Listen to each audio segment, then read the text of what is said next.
এবারের ঈদে নতুন নোট ছাড়েনি বাংলাদেশ ব্যাংক।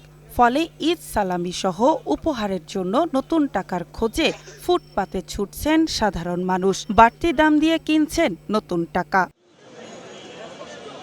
রাজধানীর গুলিস্তান, মতিঝিল সহ বাংলাদেশ ব্যাংকের সামনের বটতলায় ক্রেতা বিক্রেতাদের উপস্থিতি ছিল চোখে পড়ার মতো। বিক্রেতারা জানালেন, ঈদের নতুন টাকার কদর থাকে। ব্যাংক নতুন টাকা না দেয়ায় সাধারণ মানুষ এখানে আসছেন।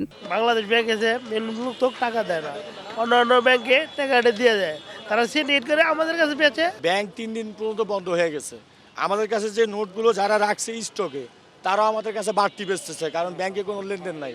তা আমরা যদি 100 টাকা প্যাকেট বেচি, আমাদের 20 টাকা লাভ। যদি 600 টাকাও বেচি, আমাদের 20 টাকাই লাভ। দেয় না, বাংলাদেশ ব্যাংকে দেয় না, তারা কাজ করে না, অন্য ব্যাংকে দিয়ে দিচ্ছে। অন্য সোনালী ব্যাংক, রূপালী ব্যাংক, গোলন্দা ব্যাংকে সমস্ত ব্যাংকে দিয়ে দিচ্ছে। ক্রেতারা জানালেন, ঈদে পরিবারের ছোটরা সহ অনেককেই সালামি দিতে হয়, আর এজন্যই নতুন টাকাই সবার কাছে প্রিয়। তাই বাড়তি দাম দিয়ে হলো নিতে হচ্ছে নতুন টাকা। আমার কাছে মনে হলো যে আহামরি একটু বেশি বাড়তি দাম, আগের বারের তুলনায় আমার মনে হয়েছে এবার একটু বেশি ওরা আশা করতেছে। হ্যাঁ, অবশ্যই লাভবান বেশি করতেছে। আমরা ব্যাংকে টাকা পাচ্ছি না, অবশ্যই এটা একটা সিন্ডিকেট চলতে হবে বাংলাদেশে। যদি সিন্ডিকেট না চলতো তাহলে তো এই জন্য আমরা কোথাও পাচ্ছি না, দেখে বেশি টাকা দিয়ে নতুন টাকা আমাদের নিতে হচ্ছে।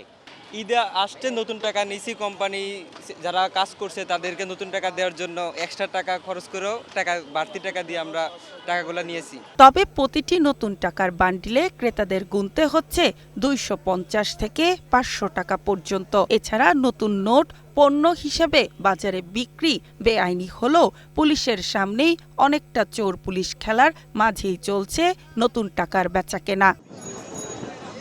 ফারহানা জামান, গ্রিন নিউজ, ঢাকা।